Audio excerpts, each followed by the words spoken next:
पुंडलिकावते हरी विठ्ठल श्री ज्ञानदेव तुकाराम पंढरीनाथ भगवान की माऊली श्री संत ज्ञानेश्वर महाराज की जगद्गुरु संत तुकाराम महाराज की धर्मरक्षक छत्रपति शिवाजी महाराज की जय। धर्मवीर छत्रपति संभाजी महाराज की जय। बोलो रे भाई सब संतन की जय। विठ्ठल विठ्ठल विठ्ठल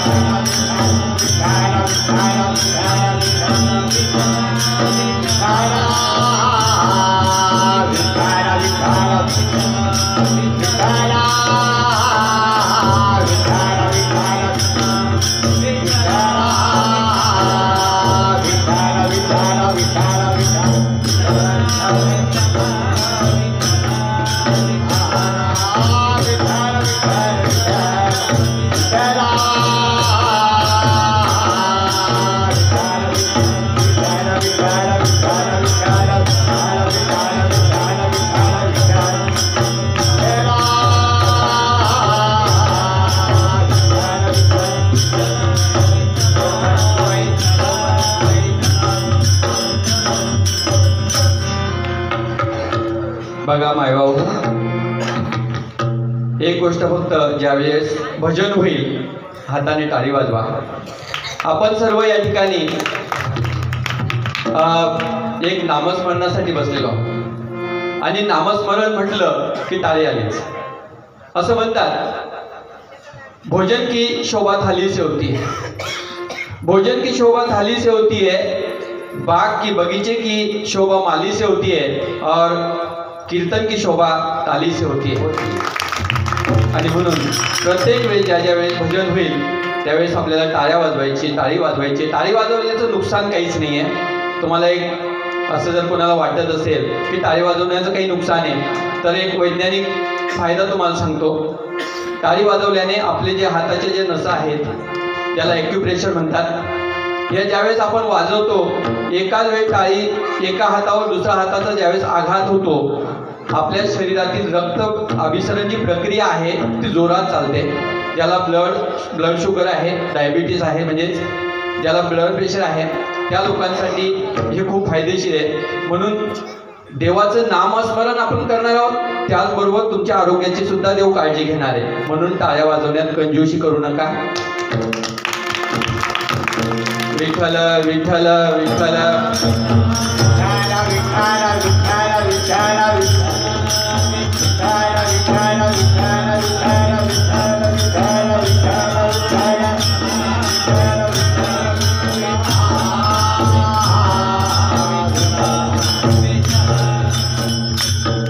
वक्रतुंड महाकाय सूर्यकोटि समप्रभ निर्विघ्नं कुरु मे देवे सर्व कार्येषु सर्वदा. या कुंदेंदु कुशारहार धवला, या शुभ्रवस्त्रवृता, या वीणावर दंड मंडित करा, या श्वेत पद्मासना, या ब्रह्मच्युत शंकरा पार्वती दैवा सदा वंदः. सामा पातु सरस्वती भगवती निशेष जाड्या पहा. महायोग पीठे तठे भीमरथ्या, वरं पुंडरीकाय दातुं मुनीन्द्रं. समागत्य तिष्ठन्तमानन्दकन्नं, परब्रह्मलिङ्गं भजे पाण्डुरङ्गं. पाण्डुरङ्गकरु प्रथम नमन, पाण्डुरङ्गकरु प्रथम नमन.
भाविका एका जनार्दनी तुमचा दास त्याची आस पुरवावी.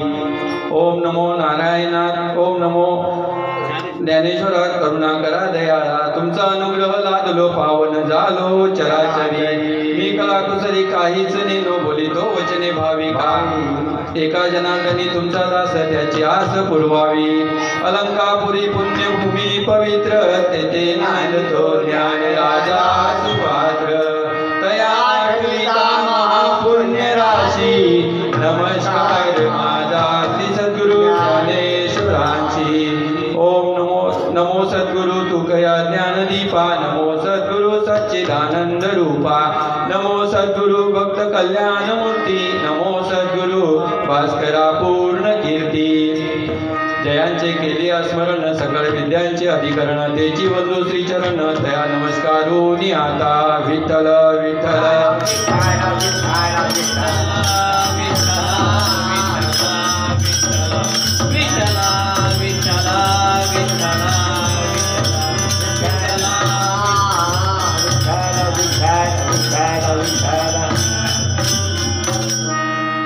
सुंदर ते ध्यान उभे विटेवरी, करकटावरी ठेवून या.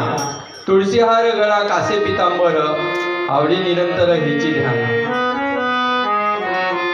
मकर कुंडली तळपती श्रवणी, कंठी कौस्तुभवनी विराजित.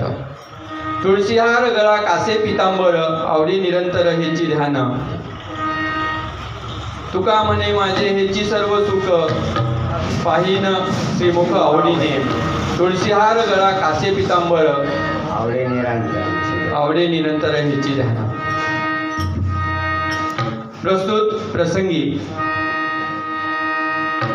आजच्या या सेवेसाठी घेतलेला अभंग जगद्गुरु संत तुकोबारायांचा आहे. 4 चरणांचा हा अभंग. कोण तुकोबार आहे? तुकोबार आहे जे मराठी माणसावर अधिराज्य गाजवणारे संत. कोण तुकोबार आहे? जे छत्रपती शिवाजी महाराजांचे धार्मिक गुरु. कोण तुकोबार आहे? जे तुकोबार आहे सदैव वैकुंठाला गेले ते तुकोबार आहे. कोण तुकोबार आहे? देहूचा एक साधू, ते तुकोबार आहे. भागवत धर्माचा, वारकरी धर्माचा कळस म्हणून शोभणारे थोर संत, ते तुकोबार आहे. तुकाराम तुकाराम म्हणता थरथर कापे यम, ते तुकाराम. असा या संत तुकाराम महाराजांचा हा 4 चरणांचा अभंग आजच्या सेवेसाठी निवडलेला आहे. विठ्ठल विठ्ठल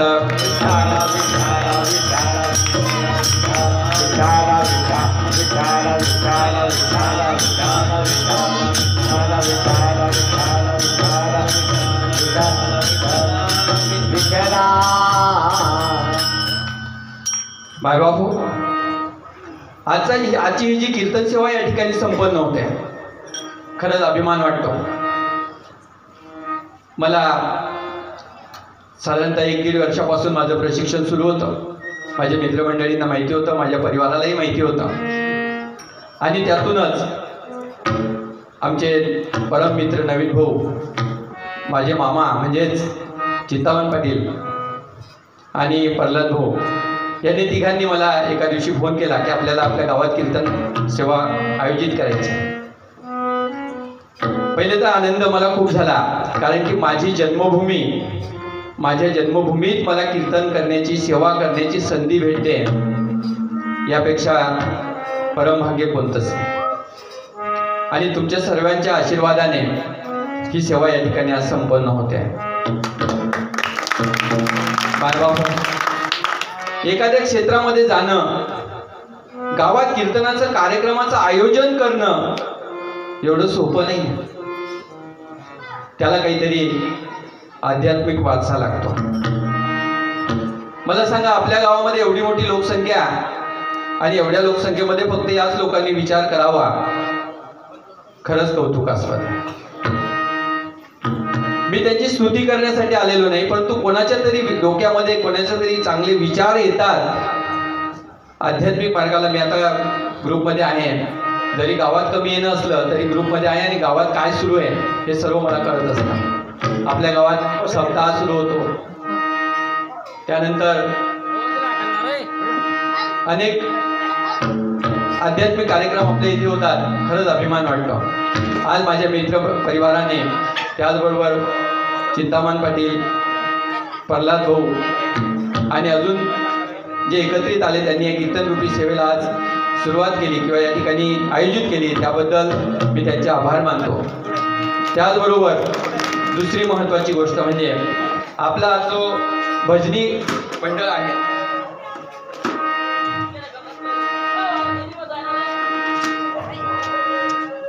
या भजनी मंडळाने मला उमेश भाऊने 2-3 दिवसापूर्वी सांगितलं, ज्यावेळेस निश्चित झालं की सर महाराज आम्ही कीर्तनात अजूनपर्यंत काही भजने गायलेले नाही आहेत. म्हटलं काही हरकत नाही, गाव तुमचं आपलं आहे, मी आपला आहे आणि लोकही आपलेच आहेत. मग आपल्याच लोकांसमोर आपणच सर्व असू तर भीती कशाची. बरोबर. आणि म्हणून एकमेकास सहाय्य करू म्हणून आम्ही ते आणि मी जी सेवा आपल्या समोर सादर करणार आहोत ती खरोखर तुम्ही मन लावून ऐकाल अशी अपेक्षा ठेवतो. तुमच्या देखील चरणी माऊलींची मूर्ती समजून मी नतमस्तक होतो.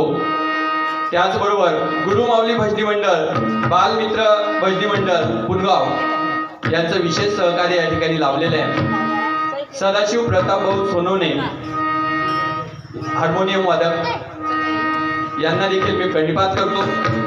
नथू तुकाराम वाघ पखवाज वादक यांना देखील मी प्रणिपात करतो. बालचंद्र फुलचंद परदेशी, ईश्वर बालू परदेशी, पांडुरंग बाबूराव पाटील, उमेश रतन पाटील, रोहन कांतीलाल पाटील, साई चंदन सिंग गुजर, अनिकेत छोटू भाऊ गुजर, हटू सिंग गुलाब परदेशी, राजू गंगाराम आमले, गुलाब नारायण कोळी, सावंत लक्ष्मण मोची, विनोद रमेश कोष्टी, हे सर्व मंडळींचं देखील आजच्या या कीर्तनरूपी सेवेसाठी जे योगदान लाभलेलं आहे त्याबद्दल त्यांचे देखील मी आभार मानतो. आणि आजचे हे कार्यक्रमाचे आयोजक आहेत नवीन भाऊ गुजर, जिभाऊ कोळी, प्रल्हाद भाऊ गुजर, चिंतामण पाटील या सर्वांनी या कार्यक्रमाचं आयोजन केलं. त्यांचे देखील मी शतशः आभार मानतो.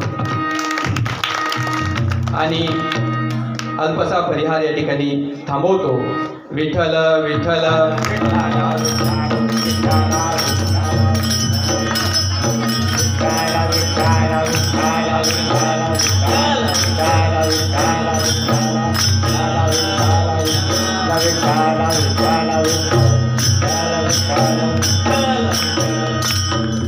महाराज, मला सांगायला एक अजून आनंद होतो की आपल्या गावची ही जी तरुण मंडळी रोज सायंकाळी 7 वाजता हनुमान चालीसा आणि आरती गावातील लोकांना एकत्रित करतात आणि गातात. खरोखर कौतुकास्पद आहे. आज तरुण भरकटत चाललेले आहेत आणि हे तरुण आहेत की जे देवासाठी धर्मासाठी काहीतरी योगदान देत आहेत. त्यांच्यासाठी एकदा जोरदार टाळ्या झाल्याच पाहिजे.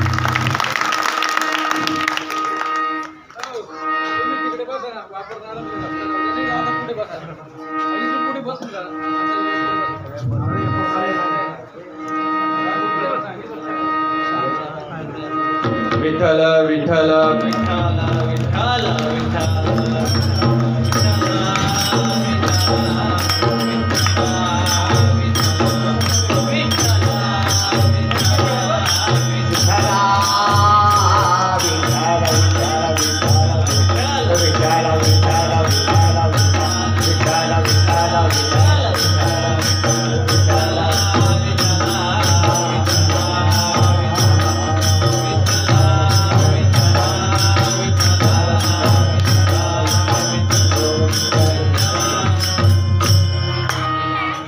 आजूबाजूला बसलेले आहेत त्यांना एक विनंती होती.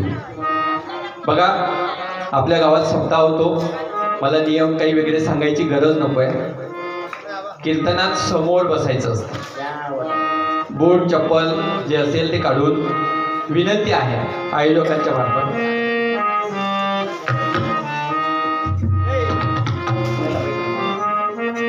एक तुम्हाला दंडक सांगतो. पुण्यातील लोहगावमध्ये कीर्तन सुरू होतं. तुकोबाराय कीर्तन करतायत.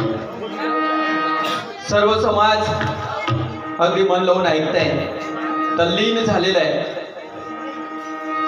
आणि त्याच वेळेस छत्रपती शिवाजी महाराजांचं आगमन होतं. छत्रपती शिवाजी महाराजांचं आगमन होतं. ते छत्रपती शिवाजी महाराज स्वतः समोर येऊन जमिनीवर बसतात. तर मायबापू, आपण कुठे आहोत? जगावर अधिराज्य राबवणारा गाजवणारा हा राजा ज्यावेळी जमिनीवर बसतो तर आपण कुठे आहोत याचं फक्त आत्मपरीक्षण करा आणि बसून घ्या.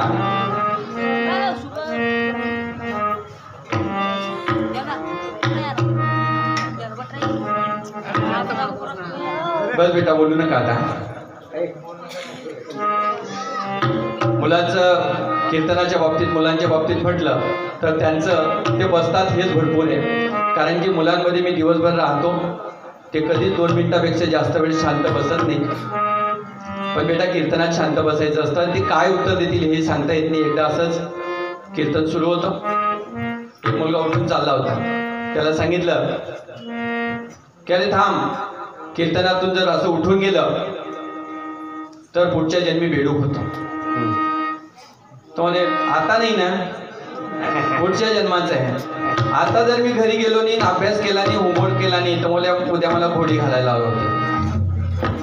म्हणजे उद्याचा त्याला विचार होता आणि म्हणून तो कीर्तनातून चालला गेला. लहान मुलांच्या बाबतीत हे होऊ शकतं.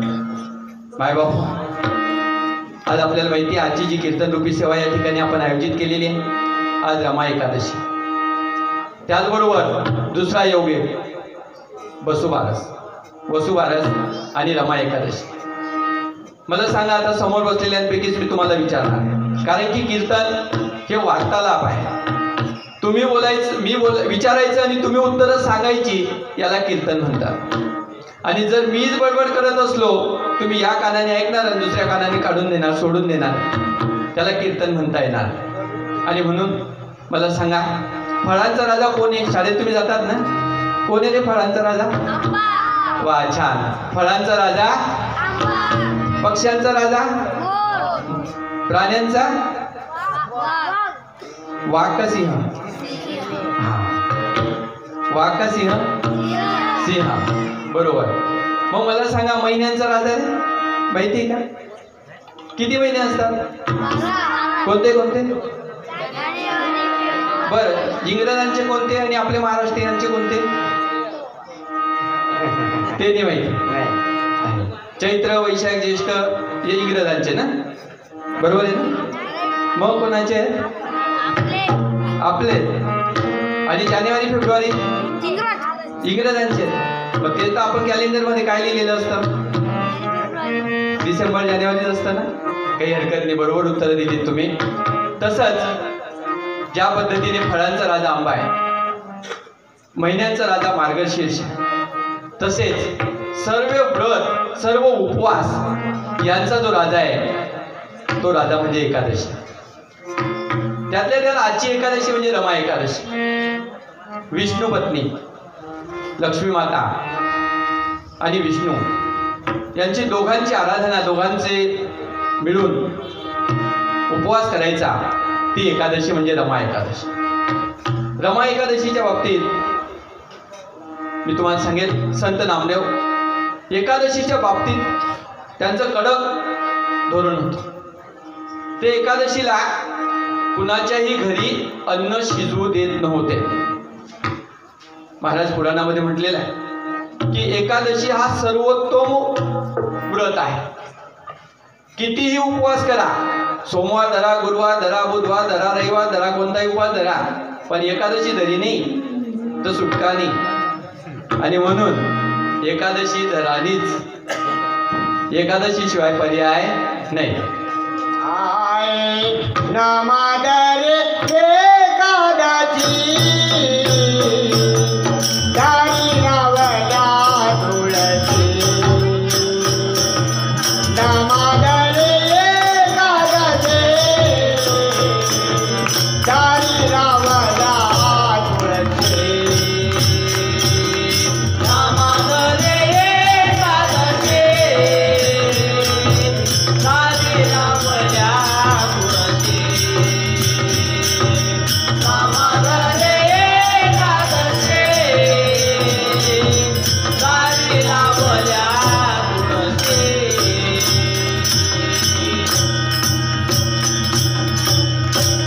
महाराजांसाठी एकदा जोरदार टाळ्या होऊ द्या. खरोखर साथ अतिशय उत्तम देत आहेत.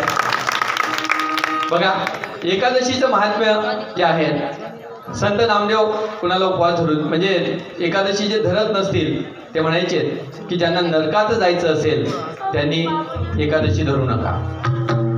एकादशी धरणारा त्याला मोक्ष प्राप्त होतो.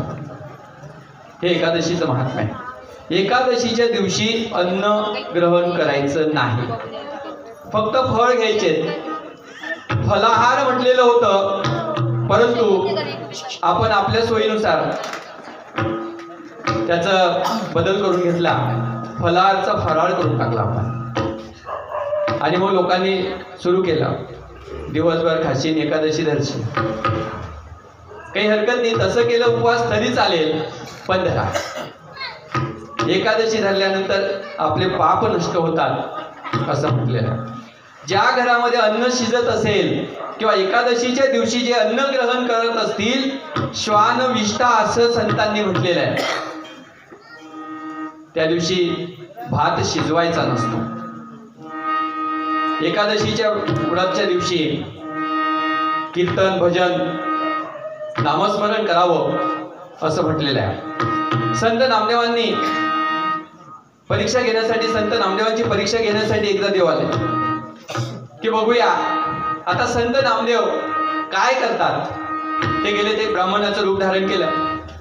संत नामदेवांच्या घरी गेलेत आणि खूप चक्कर येत आहेत असं त्या ठिकाणी जमिनीवर त्यांच्या पायरीजवळ जाऊन पडून गेले.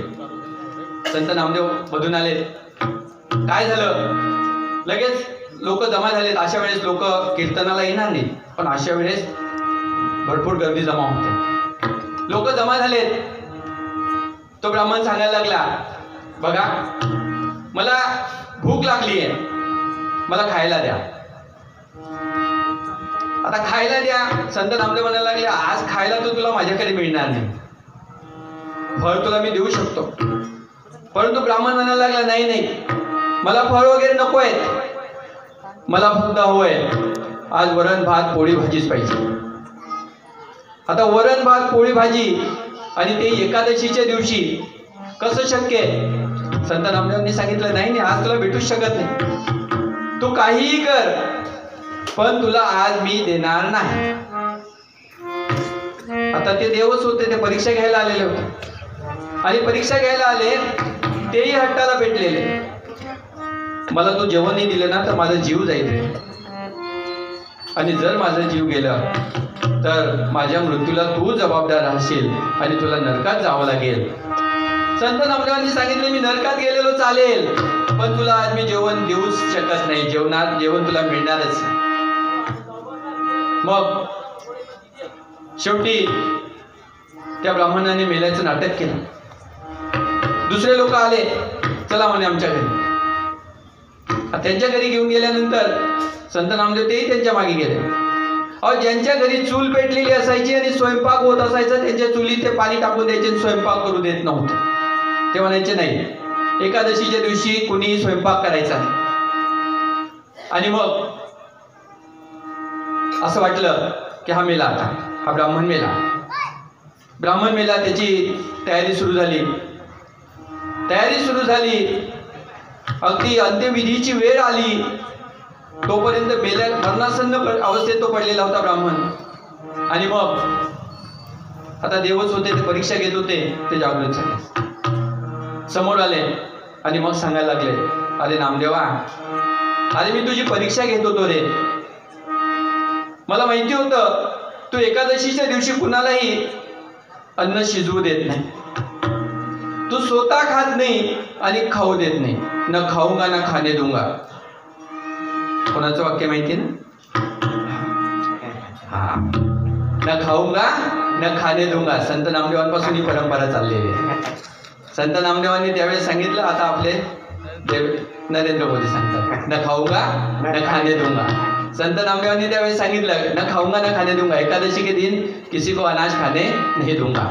म्हणजे बघा, एवढं पवित्र हे उपवास.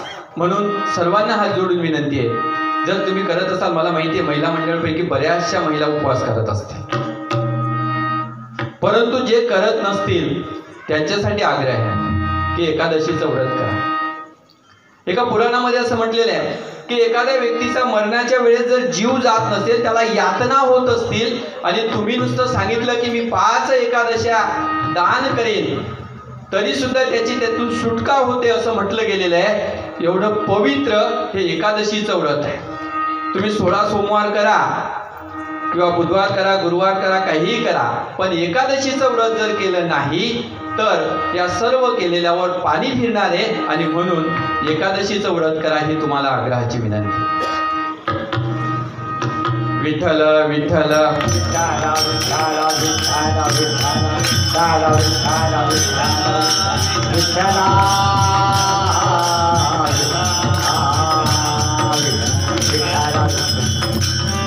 बायबापू, आज दुसरा एक अजून औचित्य साधलेलं आहे, वसुबारस.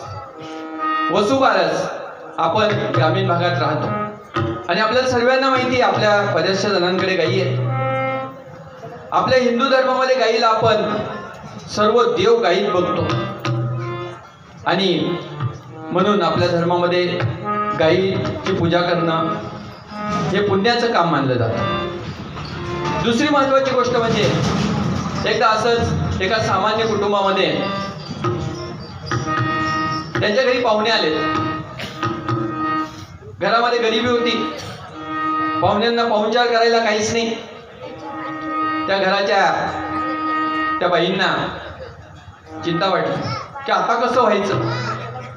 त्यांच्याकडे गाय होती आणि गायीने नुसती ती प्रसवलेली होती, तिला वासरू झालेलं होतं. त्या बाईंनी विचार केला की या गायीचं वासरू आता विकून टाकू आणि त्यातून जे पैसे येतील त्यातून आलेल्या पाहुण्यांचं पाहुणचार करू. त्यांनी ते विकलं. विकल्यानंतर संध्याकाळी गाय आली घरी. जसं माईचं जीव आपल्या लेकरामध्ये असतं तसं गायीचं जीव त्या वासरामध्ये होतं. गाय आली घरी, बघितलं आपलं वासरू दिसत नाही. ते हंबरडा फोडायला लागली आणि त्यावेळेस देव प्रसन्न झाले, समोर आले आणि त्या बाईंना सांगितलं की बाई, तुम्ही पाप केलेलं आहे. गायीचं जरी एखाद्या बाईचं लेकरू तिच्यापासून हिरावून घेणं, तेवढाच दोष त्या गायीच्या वासराला तिच्यापासून हिरावून घेण्याचा दोष त्या ठिकाणी त्या बाईंना लागला.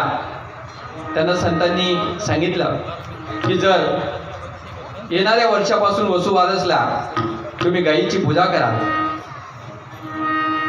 मनोभावे पूजा कराल, तर यातून तुमची मुक्तता होईल. आणि म्हणून वसुबारस ही साजरी केली जाते. विठ्ठल विठ्ठल.